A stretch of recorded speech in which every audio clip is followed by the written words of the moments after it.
Hello viewers, online learning প্রোগ্রামে সবাইকে স্বাগতম। আমি আইনুল হক। আজকে আমরা ষষ্ঠ শ্রেণীর গণিত বইয়ের দৈর্ঘ্যমাপী অধ্যায়ে অনুশীলনীর ৮ নম্বর সমস্যার সমাধান করব। তো আমাদের ৮ নম্বর সমস্যায় একটা দূরত্বের পাজল দেওয়া আছে। এই পাজলের সমস্যার সমাধান করতে হবে। তো এখানে বলা আছে যে নিচে ছবি দেখে প্রশ্নের উত্তরগুলো দেওয়ার চেষ্টা করো। তো এখানে এই পাজল থেকে আমাদেরকে ক এবং খ প্রশ্নের উত্তর খুঁজে বের করতে হবে। এখানে ক প্রশ্নে বলা হচ্ছে যে বাড়ি থেকে কোন কোন পথে বাজারে যাওয়া যায়, প্রতিটি পথের দূরত্ব নির্ণয় করে সবচেয়ে কম দূরত্বের পথ বের করো। আমরা দেখতে পাচ্ছি বাড়ি থেকে দুইটি ভিন্ন ভিন্ন পথে বাজারে যাওয়া যায়। একটা হচ্ছে যে হাসপাতাল ও বিদ্যালয়ের পথ দিয়ে, আরেকটা হচ্ছে নদীর ঘাট দিয়ে। বাড়ি থেকে হাসপাতালের দূরত্ব দেয়া আছে, হাসপাতাল থেকে বিদ্যালয়ের দূরত্ব দেয়া আছে এবং বিদ্যালয় থেকে বাজারের দূরত্ব দেয়া আছে।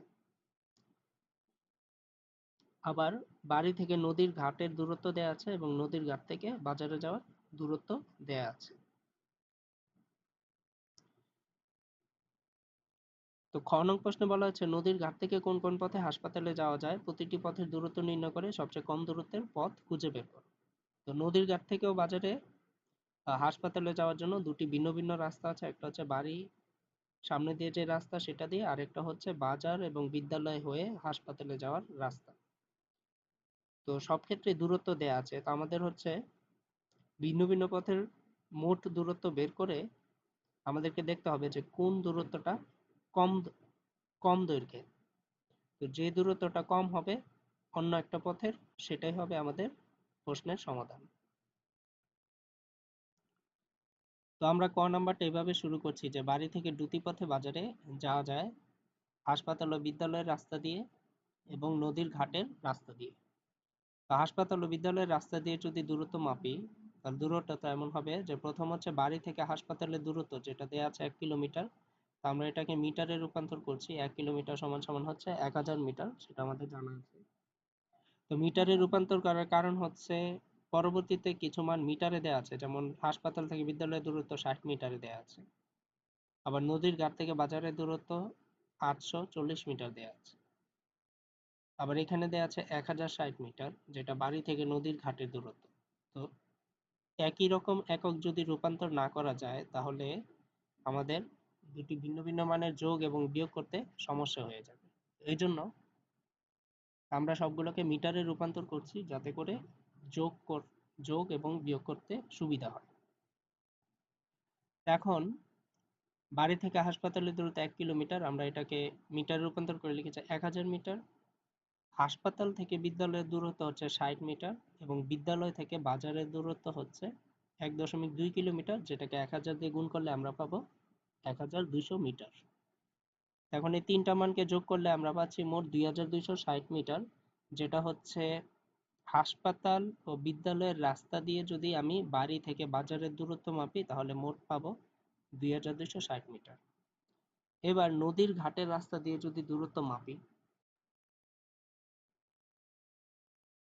তাহলে এই দূরত্বটা যদি আমরা বের করি, প্রথমে বাড়ি থেকে নদীর ঘাটের দূরত্ব। তো বাড়ি থেকে নদীর ঘাটের দূরত্ব হচ্ছে ১০৬০ মিটার। আবার নদীর ঘাট থেকে বাজারের দূরত্ব হচ্ছে, এখানে নদীর ঘাট থেকে যে বাজার সেটার মান হচ্ছে ৮৪০ মিটার। এখন এই দুইটা মান যদি যোগ করি, তাহলে আমরা পাচ্ছি ১৯০০, অর্থাৎ ১৯০০ মিটার।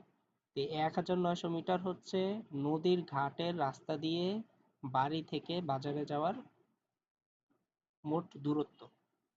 তাহলে আমরা দেখতে পাচ্ছি যে ১৯০০ হচ্ছে আগে যে মান পাওয়া গেছে ২২৬০, সেটা থেকে ছোট।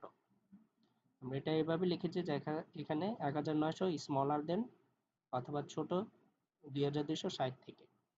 তাহলে আমরা এভাবে বলতে পারি, সুতরাং বাড়ি থেকে বাজারে যেতে সবচেয়ে কম দূরত্বের পথ হলো নদীর ঘাটের রাস্তা দিয়ে। তাহলে এই লেখাটাই হচ্ছে, নিচের লাইনটাই হচ্ছে ক নং প্রশ্নের উত্তর। তো এবার আমরা খ নং প্রশ্নে চলে যাব।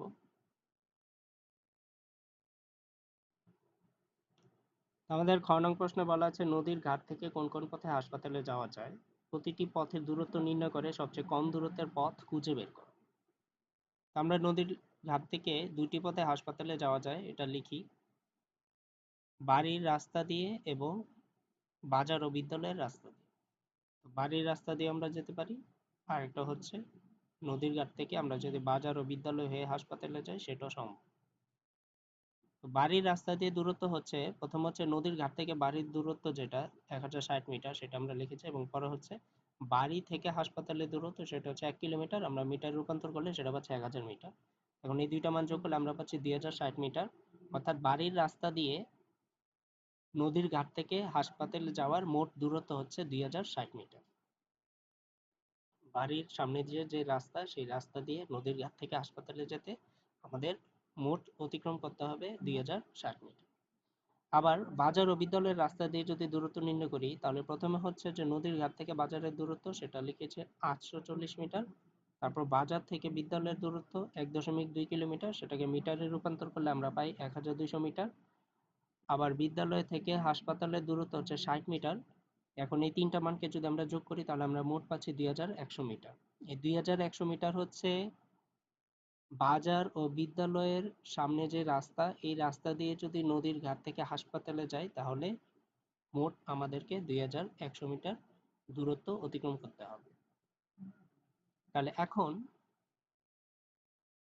প্রথমে যে দূরত্ব বের হলো সেটা হচ্ছে 2060, আর এখন হচ্ছে 2100। তো 2060 হচ্ছে 2100 থেকে ছোট। তাহলে আমরা এভাবে বলতে পারি, সুতরাং নদীর ঘাট থেকে হাসপাতালে যেতে সবচেয়ে কম দূরত্বের পথ হলো বাড়ির রাস্তা দিয়ে, অর্থাৎ বাড়ির সামনে দিয়ে যে রাস্তা, সেই রাস্তা দিয়ে। তাহলে নিচের এই লাইনটাই হচ্ছে খ নং প্রশ্নের উত্তর। তাহলে এভাবে আমরা 8 নং প্রশ্নের সমাধান করতে পারি।